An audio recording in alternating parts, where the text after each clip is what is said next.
of the show. Are you ready for Next Contestant? Lovely. Keep that applause going and just add to it. Please welcome to the stage, Nat Luurstsema.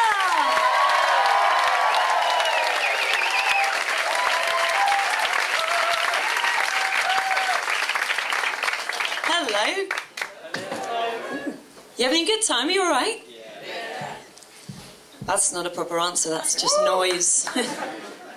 You're going to get yourself in trouble if you answer questions with vague noises. Especially questions like, did you pack this yourself? Or, can we have sex when you stop being sick?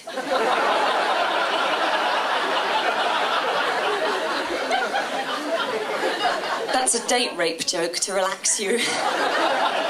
You're welcome. Okay. Tell you a little bit about myself. I was an exceptionally clever child. Don't get excited, I plateaued into a very mediocre adult. I reached my mental and some have said physical peak at 9 years old. I played some very sophisticated games of Kaplunk. I did some etch-a-sketching that, frankly, redefined the genre. But apart from that, my brain was useful for nothing except alienating me from the other children. My mum bought me a book when I was 11 that showed how much faith she had in my social skills. It was called the By Myself book. Things to do when there's nothing to do. And you're so lonely because no one will play with you or even talk to you, and you sleep all the time and pretend that your dreams are your real life and your waking hours are just one very long, unimaginative dream.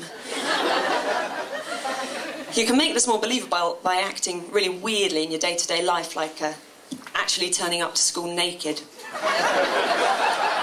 clutching a pregnant racist rabbit, arm in arm with your dentist. But you're really burning bridges in terms of ever making any friends.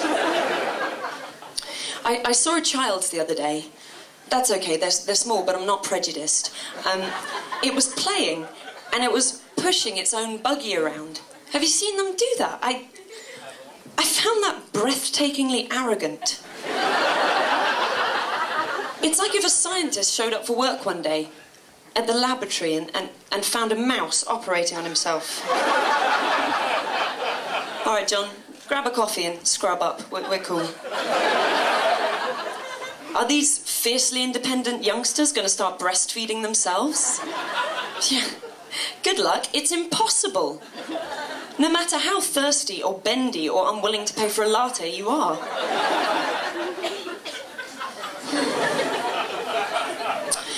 I really want to have a colonic irrigation.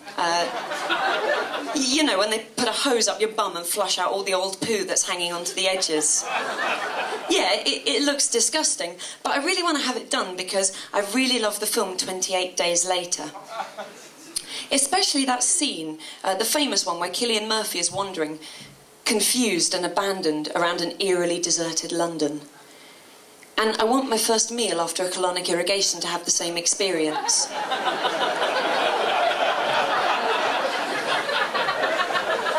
Right, this is me being my first meal after a colonic irrigation.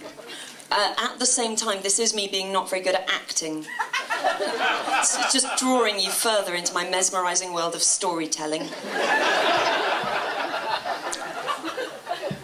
There's nothing in here. Not even any sicky bits of carrot. Oh, Mr. Sauvignon, maybe we're a baby's first ever meal. This is 2 bits of food. Different voices. No, Olive, this belly is too big to belong to a baby. Well, Mr. Sauvignon, maybe it's a baby giraffe. Olive, I think the short journey from mouth to stomach would appear to suggest otherwise, wouldn't you think? Don't undermine me, you twat. You're never lonely when you anthropomorphise everything. Mentally ill, maybe, but you're never lonely.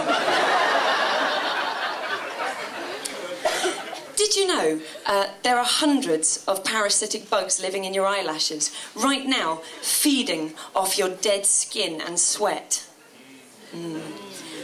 And they're all having more sex than me.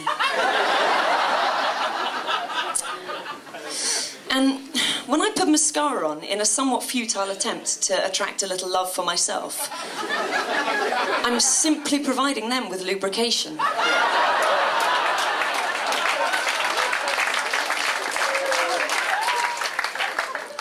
I don't really get sex, theoretically or literally. I'm particularly confused by pole dancing. I mean, who first decided that it was erotic to watch a woman flirting somewhat desperately with a pole that's clearly showing no interest? Maybe it's so the audience will think, oh, look how excited she's getting about that pole. Well, she's going to be very impressed when she sees me. I'm a real human man with eyebrows and hands and trousers. I think they're deluding themselves. I think pole dancers genuinely develop feelings for that pole. And I think when they give a man a lap dance, they just fancy his chair. Because it's got 4 very small poles underneath it. And she knows it's a bit wrong. She knows they're a bit young.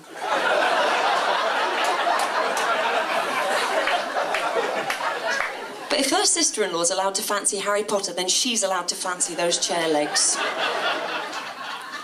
Surely the only people that can find pole dancing erotic are plumbers, because they work with pipes all day. They're like the functional, sensible cousin of the pole. So they can go to a pole dancing club, get a bit drunk, squint and pretend it's their work colleague, the pipe up there. Which will feel very inappropriate. The equivalent for me, I guess, is going to see a very bendy stripper, getting drunk, squinting a bit, and pretending it's the Microsoft Word paperclip. I fancy the paperclip. I like an authoritative man. My love life is like a cowboy film. Traditional, not Brokeback. Just before a shootout. Deserted, dusty, saloon doors flapping in the breeze.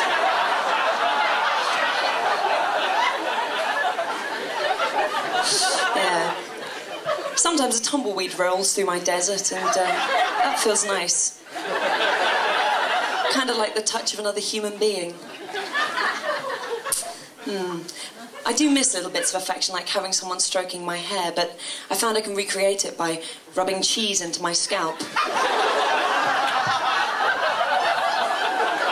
Lying down on the kitchen floor and hoping we've still got mice. As my mum always says, when it comes to love, you've got to throw a lot of shit against a wall before some of it sticks. Then you'll have a shitty wall. And a shitty hand. Then a nice boy with a poo fetish will walk by and see what you've done. And have you. Firmly, yet tenderly against the shitty wall. Thanks for having me. Good night.